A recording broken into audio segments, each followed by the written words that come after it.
दर्श न्यूज की सारी खबरें आप तक। नमस्कार। मुझे आप सभी को ये बताते हुए अत्यंत प्रसन्नता हो रही है कि दक्षिण पूर्वी जिला पुलिस, राष्ट्रीय मानवाधिकार आयोग और दक्षिण पूर्वी जिला प्रशासन की एक संयुक्त टीम ने कल यानी कि 2 जुलाई 2026 को एक ओखला इंडस्ट्रियल एरिया थाना क्षेत्र में एक फैक्ट्री पे रेड करके एक ऑर्गेनाइज सिंडिकेट का भांडाफोड़ किया है। ये ऑर्गेनाइज सिंडिकेट जो फूड आर्टिकल्स हैं, जो पैक्ड फूड आर्टिकल्स हैं, जो मार्केट में मिलते हैं, जो हम सभी लोग और सभी घरों में प्रयोग होते हैं, तो ऐसे फूड आर्टिकल जिनकी एक्सपायरी हो चुकी हो रहती है या एक्सपायरी होने वाली रहती है, उन फूड आर्टिकल्स के ये लोग एक्सपायरी डेट अल्टर करके उसे खुदरा बाजार में बेच देते हैं और एक सब स्टैंडर्ड फूड जो आइटम्स हैं वो हमारे घरों तक आ रहे हैं। इस गिरोह के हमने कुल 7 सदस्यों को गिरफ्तार किया है, जिसमें जो इनका मुख्य सरगना है दर्शन सिंह, उसे भी गिरफ्तार कर लिया गया है। मास्टरमाइंड दर्शन सिंह सचदेवा ने टोटल 2 कंपनियां बनाई थी, वेस्टर्न कोऑपरेशन और वेस्टर्न एग्रो के नाम से। और ये जो X57 Okhla industrial area phase 2 है, इसमें ग्राउंड फ्लोर से अपनी इस पूरी फैसिलिटी को ऑपरेट कर रहा था। इनका मोडस ऑपरेंडी ये है कि ये जो भी पैक्ड फूड आर्टिकल है जो कि बहुत ही कॉमन मार्केट में अवेलेबल है, जैसे अगर पेय पदार्थों में देख ले तो थम्स अप है, पेप्सी है, कोक है, इसके अलावा पेपर बोट के जूसेस हैं, रियल के जूसेस हैं जो हम बच्चों को देते हैं, हॉर्लिक्स है, बॉर्नवीटा है, रेडी टू मेक कुक जो फूड आर्टिकल है जिसमें कि हमारे मैगी है, नेस्ले की, पास्ताज हैं और इवन जो हम घी खाते हैं, ये सारे आर्टिकल ये लोग क्या करते हैं, खुदरा बाजार से लेते हैं जिनकी एक्सपायरी डेट या तो गुजर चुकी होती है या बिल्कुल निकट होती है, और इसको अत्यंत कम दामों में लेके इनकी एक्सपायरी डेट को चेंज करके इसे फिर जो रिटेलरशिप के थ्रू बाहर बेच देते हैं और इसमें एक बहुत बड़ा मुनाफा ये लोग कमाते हैं।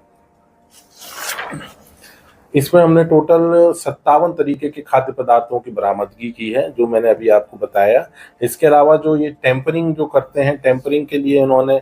थिनर्स हैं, जो थिनर्स होते हैं उससे जो करंट एक्सपायरी डेट है उसको डिलीट किया जाता है। उसके अलावा हैंड होल्ड इंक जेट के प्रिंटर हैं, जैसे आपने प्रिंटर देखे होंगे, ये तो प्रिंटर यहाँ पे रखे रहते हैं, लेकिन जो हैंड होल्ड इंक जेट के प्रिंटर होते हैं, आप उसको एक तरीके से समझिए हाथ में करके उस पर आप स्प्रे करके उसमें नई एक्सपायरी डेट को प्रिंट कर देते हैं। इसके अलावा स्टिकर्स हैं, जो न्यूट्रिशन वैल्यू के चार्ट हम देखते हैं कि ये बिस्किट में फला चीज़ें हैं, ये सारी चीज़ें हमने वहाँ से बरामद की हैं। टोटल हमने 200 कार्टन बॉर्नवीटा बरामद किया है वहाँ से, टाटा सॉल्ट के लगभग 60 कार्टन बरामद किए हैं, मैगी मसाला नूडल्स के लगभग 250 कार्टन हैं, मैगी केचप के लगभग 60 कार्टन हैं, Maggi hot and sweet sauce के लगभग 120 कार्टन हैं, जो ड्राई फ्रूट्स बिस्किट हैं थम्स अप है इनके करीब 350 कार्टन हैं। इसी के अलावा ये मखाना है, लाहौरी जीरा है, ये सारी चीज़ें मतलब टोटल 57 टाइप्स के जो फूड पार्टिकल्स हैं, मतलब फूड आर्टिकल्स हैं, इन्हें हमने बरामद किया है। हमें इस पूरा जो ये हमने ऑपरेशन किया है, इसके लिए हमें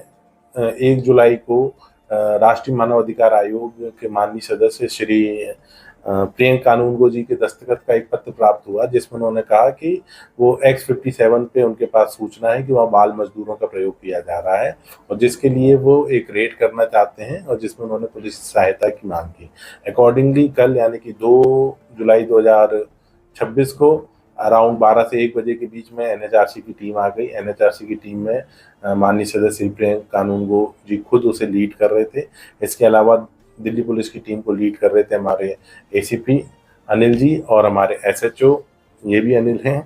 तो अनिल शर्मा और अनिल मलिक जी ने लीड कर रहे थे और हमारी टीम के सदस्य पीछे हैं। इसके अलावा लोकल जो हमारे जिला प्रशासन से तहसीलदार थे, लेबर डिपार्टमेंट के लोग थे, तो हम सभी ने मिलकर वहाँ पे रेड की, लेकिन वहाँ पे किसी तरीके के बाल मजदूरों का तो होना पाया नहीं गया। लेकिन इसी रेड के दौरान उसी प्रीमाइसेस में जहाँ बाल मजदूर होने की सूचना थी, वहाँ जब हमने देखा ये काम क्या कर रहे हैं तो पता चला कि ये पूरी तरीके से इलीगल काम कर रहे हैं और जो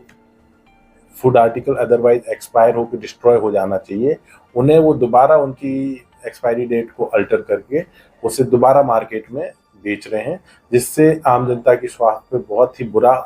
फर्क पड़ सकता है। जैसे ये फूड आर्टिकल वगैरह हमें वहाँ से प्राप्त हुए, हमने मैंडेट के अनुसार फसाई की जो टीम है FSSAI, उनकी टीम को बुलाया, साथ में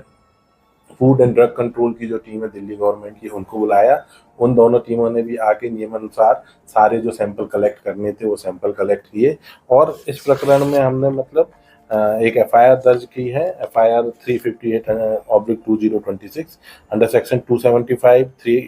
318 4, 336, 340 एंड 61(2) ऑफ बीएनएस, ये दर्ज करके अब हम लोग इसमें आगे की कार्रवाई कर रहे हैं। और जो टोटल फूड आर्टिकल हमने जब्त किए हैं उसमें खुदरा बाजार में इनकी जो कीमत है लगभग 30 से 35 लाख रुपए या उससे ज़्यादा की इसकी कीमत है।